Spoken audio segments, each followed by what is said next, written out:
So after a lifetime of research, chasing this thing called self-confidence, I'm going to say something risky and a counterculture, and that is that the endeavor of seeking self-confidence is a prison. And maybe the keys to the freedom that we're actually looking for is walking in confidence with God, walking in His confidence. Welcome to the Midweek Motivation podcast, where we bring practical help for your faith and life. Here's today's episode. Hi, my name is Jess, and I'm one of the pastors here at Westside Community Church, and I just want to welcome you to this week's Midweek Motivation. And I've got some fun stuff for you today, a question or maybe a new thought that challenges today's conventional thought, and that is that in the world today, self-confidence is the thing that we're all looking for, right? I know that this is something that I've chased my entire life. It's supposed to be the answer to all the problems. Self-confidence is what's going to make us successful. It's going to shut down our inner voice of doubt. It's going to solve all of our relational problems. It's going to make people receive us well. And I know that in my house, maybe it'll make my dog come when I call him to come inside. I don't know. Self-confidence. I was talking with a friend this week, and she made this interesting statement. We were talking about something fun that she's doing, and she said this thing that I cannot relate to more. She said, when I'm feeling it, I can get out there and really get in front of people. And she said, I even have a hard time taking no for an answer. But then she followed that up with, but I'm feeling really timid today. Can you relate to that? Isn't that something that you experience? I know I experience that very, very regularly, and she put that into words exactly the way that I feel it. The problem with self-confidence is that it ebbs and flows, right? Like any kind of a fight or flight type circumstance that comes can make a ding in our armor of self-confidence.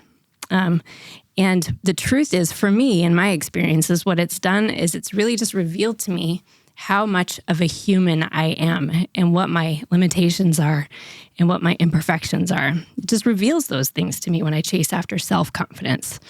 When I'm not anchored, circumstances cause me to waver. And the truth is, all I have to do is wake up sometimes on the wrong side of the bed. And I'm plagued with self-doubt. I'm plagued with insecurities. Or I'm in a frame of mind where I can allow words or events to ding that armor again and it will just set me adrift. So chasing self-confidence, all of the books and the podcasts that we watch, all of the mantras, all that stuff does really is reveal to me that I've got limitations and imperfections. So after a lifetime of research, chasing this thing called self-confidence, I'm going to say something risky and a counterculture, and that is that the endeavor of seeking self-confidence is a prison.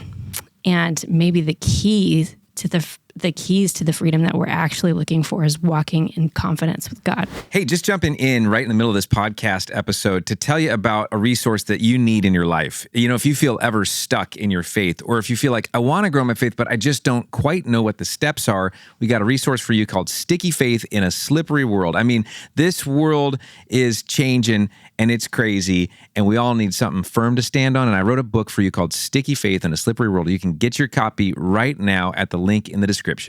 The question is, where does self-confidence go wrong, and how does confidence in God fill the gaps? This is not an exhaustive list by any means, but here are some big ones for me. Fear, I think, is probably the biggest one. That's that fight or flight kind of experience that something comes up and I've got to make a decision. What causes those things for me?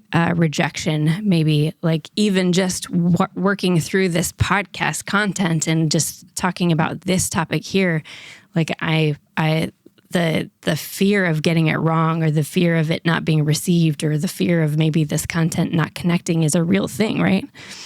Fear of failure. What if I'm not good enough in any given situation? So I can tell you that I dealt with this all of my young life. And as I got older, I I tried this crazy thing that I never thought that I could do, and that was to start my own art business.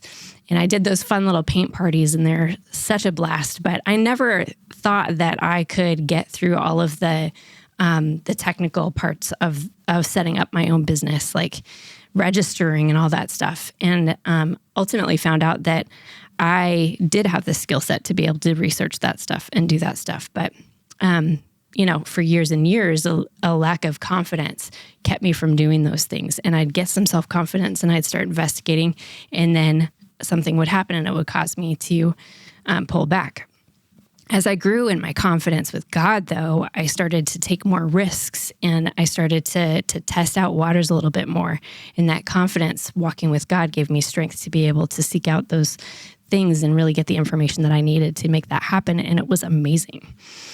Sometimes fear of the unknown, like not having a full picture of what could happen, not knowing like what the full plan is, and not knowing what to expect sometimes can keep us back from living into whatever it is that God's calling us to, or it really will ding our self-confidence, that unknown. And so the thing that I have learned to lean into in order to defeat this fear is walking in confidence with God.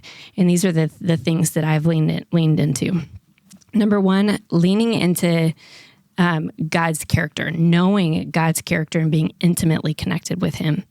God knows it all. So in all of the gaps that I have in knowledge, God already knows what's going to happen. Like if I don't know, I don't know what the end result of the situation is. Well, guess what? God does. I don't know what the next step is going to take. Well, guess what? God does. He knows it all. In Isaiah 46, 9 and 10, the Bible says, "Remember the things I have done in the past, for I alone am God. I am God and there's none like me. Only I can tell you the future before it even happens. Everything I plan will come to pass, for I do what I wish." So God knows it all. We don't have to be afraid when we trust in God, because we trust in somebody who already has the full picture. And that, to me, gives me a lot of confidence. We know that God, where he calls us, he equips us. We see that over and over again in the Old Testament. When God calls Moses to go and rescue the Israelites, he equips Moses, even though Moses has doubts about his own skills and his own abilities. He sets things in motion and he equips Moses to do what it is that God's calling him to do. And God offers grace and redemption.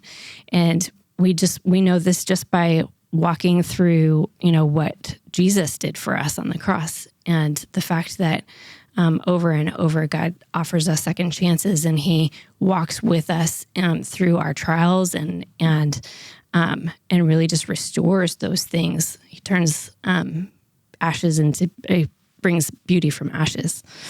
The second thing that I lean into is that I trust in God's promises.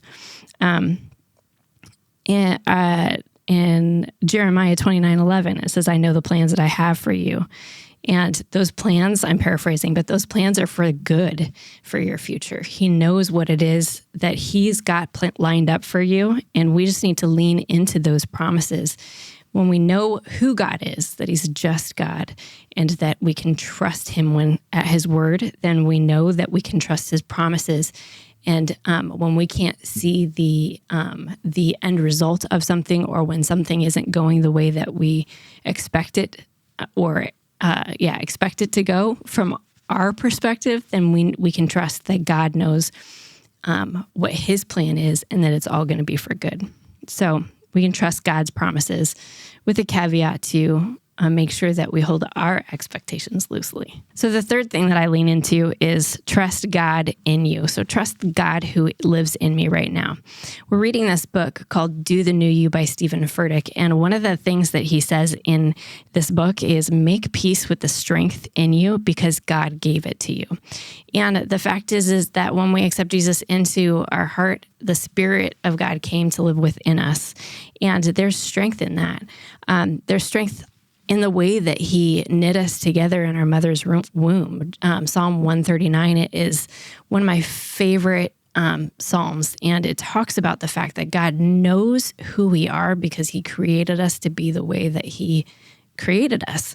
And so we can lean into our strengths, not in a yay me kind of a way, but in a yay God kind of a way, like in the way that we recognize that we are God's creation and he created me to be strong in certain ways. And so I am able to lean into those strengths and talents and celebrate them and know that the way that I'm using them honors God because he created me to be this way. So what do all these things point us to? They point us to a consistent engagement with God, and the fact that when we're consistently engaged with God, then we can walk in confidence and know that whatever it is that God's calling us to in our life, we can live out successfully and honor God in them and with them. So I'm really glad that you're here with us for this midweek motivation. If you haven't gotten the chance to check out Do the new series that we're doing, make sure that you do. And we'll see you next week. Thanks. We hope you enjoyed this episode of Midweek Motivation. To make sure you don't miss any content in the future, please subscribe, share, and if you enjoyed this, give us a like, and consider popping by a Westside service some weekend. You can find out more at westsidecommunitychurch.com.